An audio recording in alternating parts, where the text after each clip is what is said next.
Hello guys, welcome to another video of stock market friends. Mark Technocrats Limited guys, इस IPO का आज day 2 का subscription open हो रहा है। जानेंगे लाइव सब्सक्रिप्शन जीएमपी कितना चल रहा है, लिस्टिंग कितना मिलेगा, परफॉर्मेंस कैसा अप्लाई करें या फिर नहीं, फाइनल डिसीजन क्या लेना चाहिए, इन सभी पॉइंट्स को डिस्कस करेंगे। और ये कोई रिकमेंडेशन वीडियो नहीं है, इसलिए जो भी फाइनल डिसीजन होगा अपने रिस्क पर लीजिएगा। चलिए फ्रेंड्स, वीडियो को स्टार्ट करते हैं। आईपीओ जो 17 दिसंबर ओपन हुआ था कल के दिन, और 19 दिसंबर कल के दिन क्लोज किया जा रहा है 10 रुपीज का। फेस वैल्यू 88 टू 93 रुपीज पर शेयर की प्राइस में 1200 शेयर्स की lot size.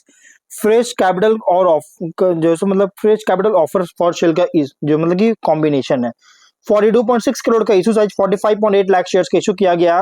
Giriraj stock broking market maker, fresh capital 31.9 crore का, ऑफर फॉर सेल 8.4 करोड़ का, book built IPO NSC BSME platform पर लिस्टिंग होने जा रही है। अलॉटमेंट डेट 22 दिसंबर का, 23 दिसंबर रिफंड रिलीज किया जाएगा। शेयर्स डिमैट अकाउंट में क्रेडिट होगा। 24 दिसंबर का लिस्टिंग डेट रखा गया है। ऑफर जो दिया गया क्यूआईबी ओनली 1% का, big HNI 31.2%, small HNI 15.6%, retail में 46.9% ऑफर दिया गया है। इंडिविजुअल रिटेल में ओनली 2 लॉट अप्लाई कर सकते हैं। 2400 शेयर्स में 2.2 लाख रुपीज पे करना पड़ेगा। Small HNI minimum 3 lot apply कर सकते हैं, 3.3 लाख रुपीज पे करना पड़ेगा। मैक्सिमम 9 लॉट अप्लाई कर सकते हैं, 8.9 लाख रुपीज पे करना पड़ेगा। Big HNI minimum 9 lot apply कर सकते हैं, 10 लाख रुपीज पे करना पड़ेगा। अब रिटेल में अगर 10 टाइम सब्सक्राइब होता है तो अलॉटमेंट आपको ओनली 1 लॉट किया जाएगा। 2 लॉट नहीं बल्कि 1 लॉट अलॉटमेंट होगा। सो 10 टाइम नहीं, एक्चुअली 5 टाइम सब्सक्राइब होता है तो अगर big small HNI 10 time subscribe होता है तो अलॉटमेंट आपको ओनली 3 लॉट किया जाएगा। बिग एचएनआई अगर 15 टाइम सब्सक्राइब होता है तो अलॉटमेंट ओनली 9 लॉट किया जाएगा, इससे ज्यादा अलॉटमेंट नहीं होगा। सब्सक्रिप्शन की अगर हम बात करेंगे तो क्यूआईबी 30% सब्सक्राइब किया गया, जो कि लगभग 6.5 लाख शेयर्स को बीट किया, और 6 करोड़ का 5 एप्लीकेशन सबमिट हुआ है। अगर यहाँ पे एचएनआई की बात करेंगे तो बिग एचएनआई लगभग अगर देखा जाए तो बिग एचएनआई सॉरी क्यूआईबी एकदम सब्सक्राइब नहीं हुआ है। एचएनआई 30% सब्सक्राइब, और बिग एचएनआई जिसमें से 45% सब्सक्राइब है, 6.3 लाख शेयर्स का बीट किया, 5.9 करोड़ का। स्मॉल एचएनआई ओनली 2% सब्सक्राइब है, 13.2 थाउजेंड शेयर्स का बीट किया, 12 लैक्स का। और रिटेल में 1.02 टाइम का फुल्ली सब्सक्राइब हो चुका है, 21.9 लाख शेयर्स का बीट किया, 20.3 करोड़ का, 913 एप्लीकेशन सबमिट हुआ। यहाँ पे गाइस क्यू रिटेल में फुल्ली सब्सक्राइब हो चुका है, लेकिन स्मॉल एचएनआई में एकदम नेग्लिजिबल। स्मॉल एचएनआई और क्यूआईबी बहुत ही कम, एकदम क्यूआईबी में तो सब्सक्राइब हुआ ही नहीं, और बिग एचएनआई स्मॉल एचएनआई में बहुत ही लो सब्सक्राइब है, और बिग एचएनआई में थोड़ा बहुत सब्सक्राइब देखने को मिला है। अगर हम देखेंगे तो जीएमपी की बात करेंगे कंपनी का, सॉरी गाइस, जीएमपी अगर देखा जाए तो कंपनी का जो जीएमपी है लगभग 0 रुपीज का, विच मीन्स कंपनी या तो फ्लैट या तो डिस्काउंट लिस्टिंग कर सकती है। बिजनेस पर मैं ज्यादा कुछ बात नहीं करूँ, मैंने ऑलरेडी इस पर वीडियो बना रखा है। इंफ्रास्ट्रक्चर कंसल्टेंसी सर्विसेज का बिजनेस करता है, जो कि B2G मॉडल पर कंपनी प्राइमरी ऑपरेट कर रहा है मेजर गवर्नमेंट प्रोजेक्ट्स के साथ। और कंपनी जो हाईली कॉम्पिटेटिव फ्रैगमेंटेड सेगमेंट में ऑपरेट हो रहा है। और कंपनी यहाँ पे जो इंफ्रास्ट्रक्चर प्रोजेक्ट्स है, इसमें roads and highways, railways, buildings and water resources वगैरह प्रोडक्ट्स मतलब कि सर्विसेज प्रोवाइड करता है। प्रोजेक्ट्स है कंपनी का।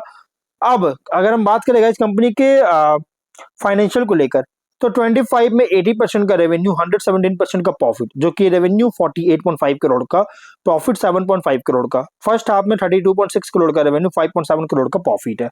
तो कंपनी का रेवेन्यू प्रॉफिट अगर देखिएगा ना, तो टॉप लाइन है बॉटम लाइन इंक्रीज करता हुआ देखने को मिल रही है, लेकिन अच्छी खासी ग्रोथ होता हुआ नजर आ रहा है।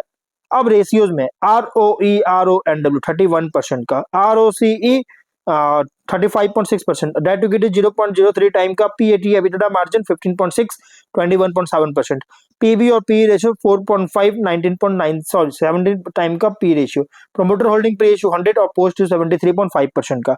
तो गाइस कंपनी का रेशियोज के फाइनेंशियल के अकॉर्डिंग जो प्राइस बैंड रखा गया ना, एग्रेसिव, बहुत ही ज्यादा प्राइस रखा गया है आईपीओ का। अब यहाँ पे हम ऑब्जेक्टिव की बात करें तो इक्विपमेंट मशीनरी के परचेज में कैपेक्स करना चाहता है, वर्किंग कैपिटल रिक्वायरमेंट और जनरल कॉर्पोरेट पर्पस के लिए फंडिंग चार्जेस के लिए आईपीओ लेकर आया है। अब बात करते हैं इस कंपनी के कॉम्पिटिटर का। तो कंपनी के जो कॉम्पिटिटर है, ध्रुव कंसल्टेंसी, रुद्र अभिषेक एंटरप्राइज, सेंसस टेक, ये तीनों इसके कॉम्पिटिटर सेम बिजनेस करते हैं।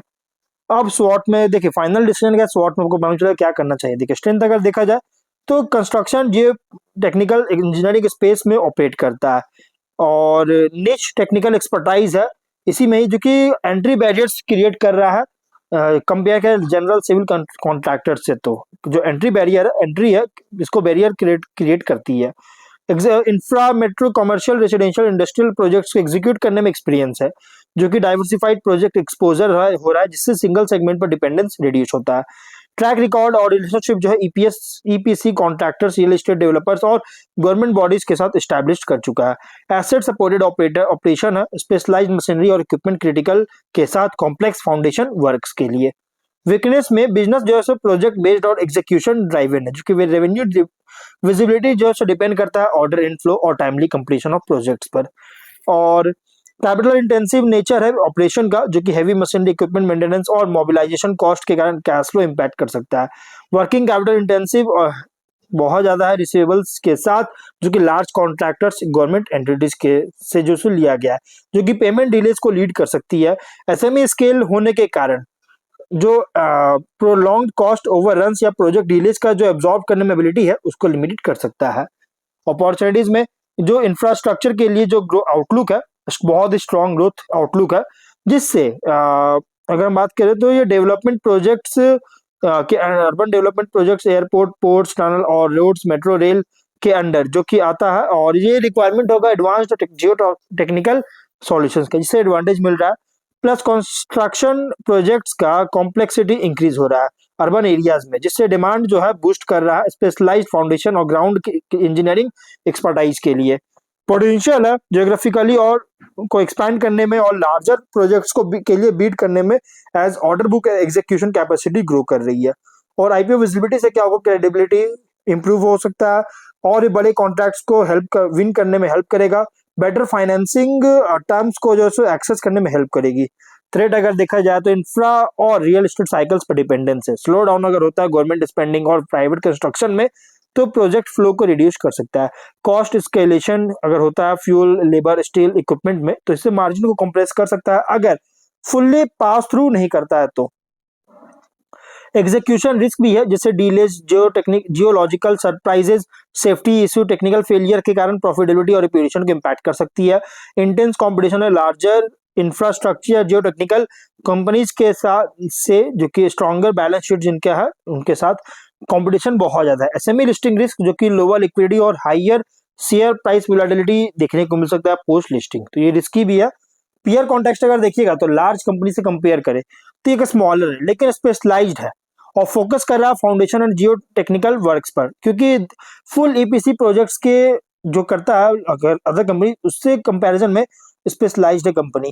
और स्मॉल सिविल कॉन्ट्रैक्टर से कंपेयर करेंगे तो ये हायर टेक्निकल कैपेबिलिटी है और स्पेशलाइज्ड इक्विपमेंट है, जो कि कॉम्प्लेक्स प्रोजेक्ट्स में एक एज दे रही है। और इन्वेस्टर के लिए IPO cyclical execution driven infrastructure play represent कर रहा है। अपसाइड डिपेंड करता है इंफ्रास्ट्रक्चर स्पेंड जो कर रहा है और कंपनी का जो एबिलिटी है प्रोजेक्ट कॉस्ट को वर्किंग कैपिटल एफिशिएंटली मैनेज करने का जो एबिलिटी है इस पर डिपेंड करता है। ठीक है, कुछ पॉइंट्स है। जीएमपी 0 पेज का, विच मींस कंपनी फ्लैट या तो डिस्काउंट लिस्टिंग कर सकता है। देखिए ओवरऑल अगर आप इसमें अप्लाई करने की सोचते हैं तो मीडियम लॉन्ग टर्म के लिए कंसीडर कर सकते हैं। फाइनल डिसीजन अपने रिस्क पर लीजिएगा। ये कोई रिकमेंडेशन वीडियो नहीं, तो मिलता है नेक्स्ट वीडियो में। Bye bye.